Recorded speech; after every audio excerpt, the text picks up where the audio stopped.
நான் ஜெபம் பண்ண என் பர்ஸில் காசு வந்துருச்சு, வா 1000 ரூபாயா வந்துருச்சு, இல்லை 1000 ரூபாய் இப்போ செல்லாது, 500 ரூபாயா கட்டா வந்துருச்சு.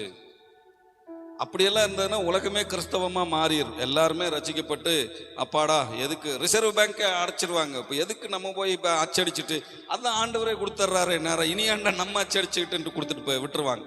எல்லா கண்ட்ரோலும் இயேசு கிறிஸ்து கையில் கொடுத்துரு, எல்லாத்தையும் கிறிஸ்தவங்க கையில் கொடுத்துரு. அப்படியெல்லாம் வராது. நல்ல கவனிங்க, அப்படியெல்லாம் ஆண்டவரால் செய்ய முடியாதுன்னு சொல்லல, ஆனால் அப்படியெல்லாம் வராது. அப்படி அவர் செய்ய வேணும்னு அவசியம் இல்லை. அதற்கு ஆண்டவர் ரிசர்வ் பேங்க் கொடுத்துட்டார், நீ அச்சடிப்பா இப்படியெல்லாம் செய்ய. அப்படி ஆண்டவர் எல்லாத்து கையிலையும் கொடுத்தாருன்னா என்ன நடக்கும்னு கேட்டா, வாரம் ஒரு 20,000 ரூபா ஒவ்வொருத்தருடைய பர்ஸ்லையும் வந்துருது. உங்க பர்ஸில் 20,000 ரூபா இந்த வாரம் வந்துருச்சு, என் பர்ஸில் 20,000 ரூபா வந்துருச்சு.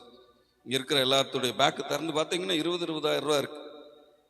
தம்பி உன்னோட பர்ஸில் 20,000 ரூபா ஒவ்வொரு வாரமும், ஒரு மாசத்துக்கு இல்லை, காலை பிரதருக்கு 20,000 ரூபா, சுரேஷ் பிரதருக்கு 20,000 ரூபா இந்த வாரம் வந்துருச்சு. அந்த வாரம் வேலைக்கு போவீங்களா? அடுத்து போவீங்களா போக மாட்டீங்களா? வந்துருச்சு 20,000 ரூபா. அடுத்த வாரம் என்ன செய்ய போகுது? இன்னொரு 20,000 ரூபா வரப்போகுது. வேலைக்கு போவோமா? யாராவதும் போக மாட்டோம். வேலையெல்லாம் நின்று போயிடும். அடுத்து எல்லா வேலையும் அங்கங்கே ஸ்டாப் ஆயிடும். எல்லாருமே சோம்பேறியாக மாறிடும். யாருமே வேலை செய்ய மாட்டாங்க. அப்ப ஆண்டவர் அதை செய்வாரா? செய்யவே மாட்டார். பேங்க் அக்கவுண்ட்ல லட்சமாக கிரெடிட் ஆகுது, ஆகும், ஆகாம எல்லாம் போகாது. நல்லா கவனிச்சீங்கன்னா இதெல்லாம் ஆண்டவரால் செய்ய முடியாது அப்படின்னு நான் சொல்லல. ஆண்டவர் நினைச்சார்னா ஒரு செகண்ட்ல அதை செய்ய முடியும். அவருக்கு அதிகாரம் இருக்கிறது, வல்லமை இருக்கிறது. ஆனா ஒவ்வொருத்தர் பேங்க்லயும் தெரியாம ஏதோ தவறுதலா ஆகிறது வேற விஷயம். தெரிஞ்ச ஆண்டவர் அப்படி பண்ணி விட்டுருவாரா எல்லாருக்கும்?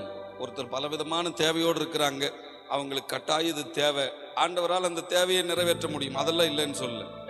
ஆனா இன்னைக்கு ஆண்டவர் போங்க வீட்டுக்கு போங்க, உங்க பேங்க் அக்கவுண்ட்ல 10 லட்சம் ரூபாய் கிரெடிட் ஆகுது போங்க அப்படின்னு சொல்றத வீடியோ எடுக்கலாம். அடுத்த நாள் பேங்க்ல போய் பார்த்தோன்னா தெரியும், இனிமேல் இவன் பக்கமே போகக்கூடாது, இந்த சர்ச்சு பக்கமே, என்னவா புருடா விட்டான் அக்கா, போன உடனே 10 லட்சம் ரூபாய் ஆகும்னு சொல்லி கடன் வேணா 10 லட்சம் ரூபாய் கட்ட வேண்டியதுக்கு லெட்டர் வேணா வரும். இப்படியெல்லாம் ஆண்டவர் செய்கிறவர் அல்ல. நம்முடைய அடிமைத்தனத்திலிருந்து விடுதலையாக்குவார் அப்படின்னு சொன்னா பணத்தை பெருக செய்வார்.